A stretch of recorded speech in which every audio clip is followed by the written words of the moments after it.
Our gospel reading today is from Luke chapter 2, verses 41 through 52.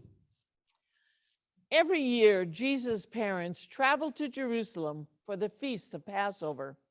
When he was 12 years old, they went up, as they always did, for the feast. When it was over and they left for home, the child Jesus stayed behind in Jerusalem, but his parents didn't know it.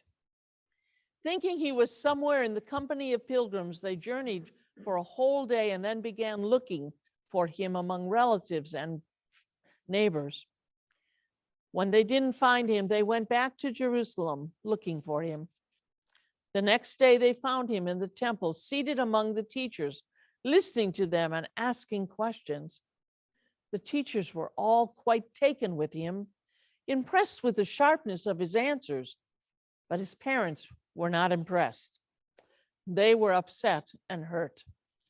His mother said, "Young man, why have you done this to us? Your father and I have been half out of our minds looking for you." He said, "Why were you looking for me? Didn't you know that I had to be here, dealing with the things of my father?"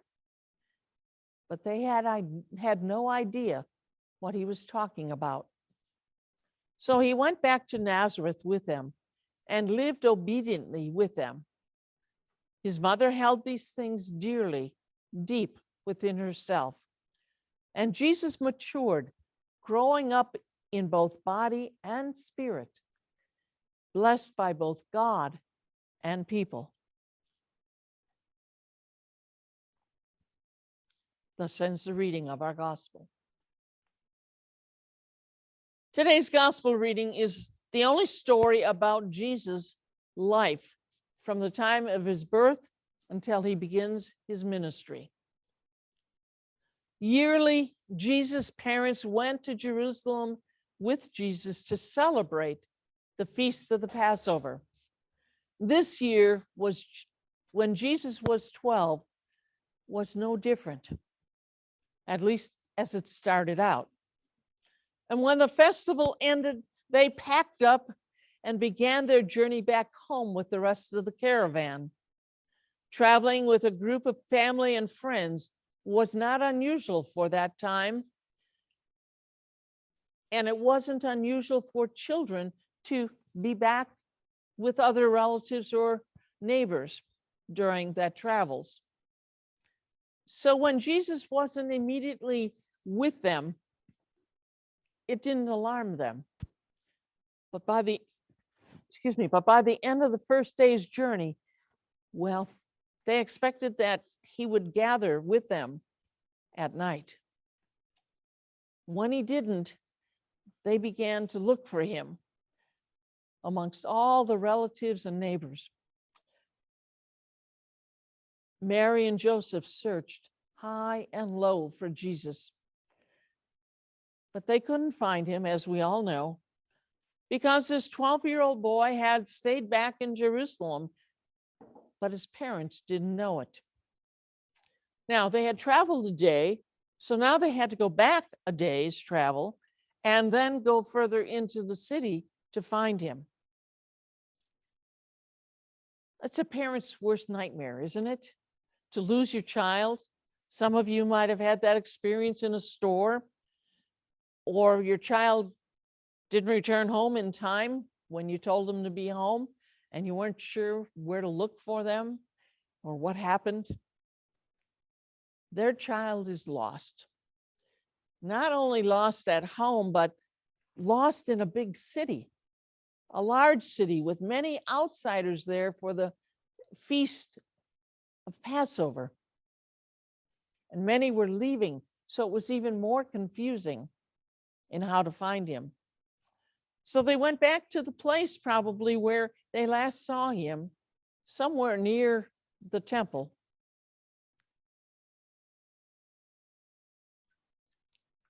It still must have been a frightening time.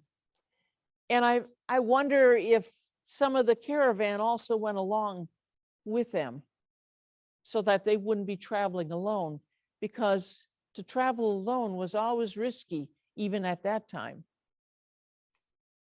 Upon arriving in Jerusalem, they had to head through the city to the temple.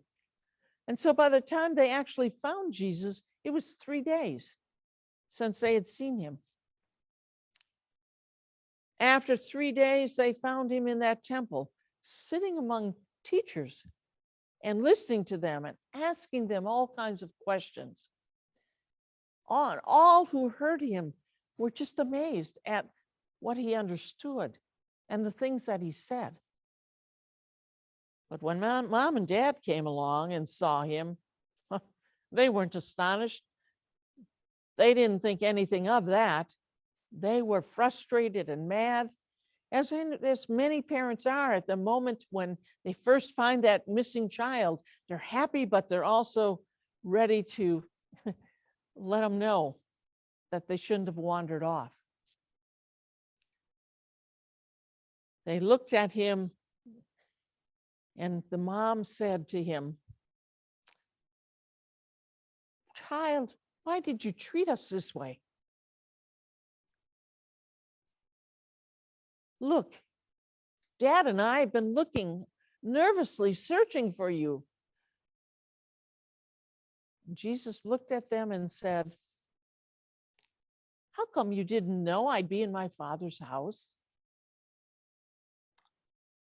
Now, if your child was missing and said something, maybe not those words, but something like, "Didn't you know I'd be here?" What might you want to feel like doing?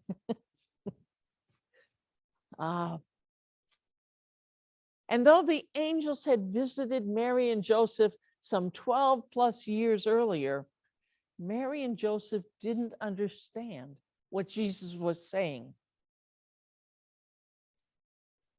And this is not an experience, though, that we can't relate to, especially as parents and grandparents of today's teenagers. And especially in this time of our world where so much is happening, so many children, young and old, are abducted for human and sex trafficking of teens is happening today. And as January is Human Trafficking Month, in which we call attention to that issue in our society today. And we know Jesus was then obedient to them. And we know that he got up immediately and left with them for the long journey back to Nazareth, while Mary treasured all of this in her heart, while Jesus continued to grow in wisdom along with his age and union with his Father, God. His mother treasured all of this in her heart. And Jesus grew in divine and human favor. Now, we all know this story. And today I chose to read it out of the Message to give us a little different feel for it. Yet I think we all forget that Jesus spent a large part of his life and his family, or with his family. And it probably was a happy family. And I think, though, that at times we tend to forget it must not have been easy being the parents of a special child. There had to be the similar ups and downs of parents throughout the ages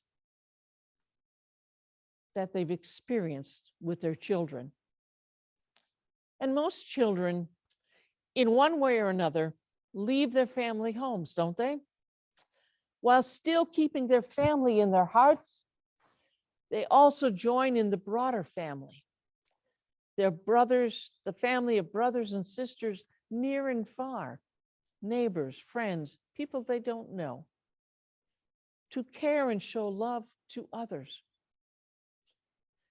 And like many parents, then and through all the ages, Mary didn't understand everything about her child, his desires, his life, his needs, and the things that Jesus said. And clearly, she didn't seem to understand this pain-filled, fright-filled event of Jesus being lost to them. We too struggle. We struggle to understand why certain things happen in our lives and to the folks we love. Like Mary, we too ask in one way or another, where is God in this?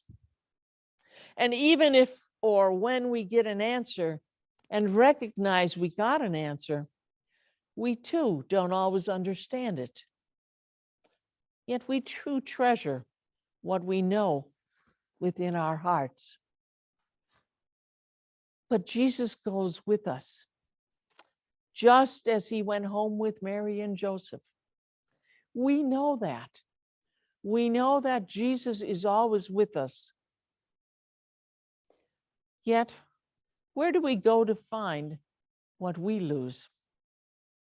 Like the moments that we forget, Jesus is with us every day. Or like the moments we don't understand, why, God, is this happening? Why, God, did this happen? Why, God? What lesson do you want me to learn? How often do I forget these things? Or how often do I enter the temple, that sacred space deep within me and within ourselves, where the Holy Spirit dwells deep within us? And not like Mary and Joseph, who entered the temple with great trepidation. When we enter, when we go deep into the sacred spot within ourselves, do we remember? Do we remember with a certainty that we will find Jesus there?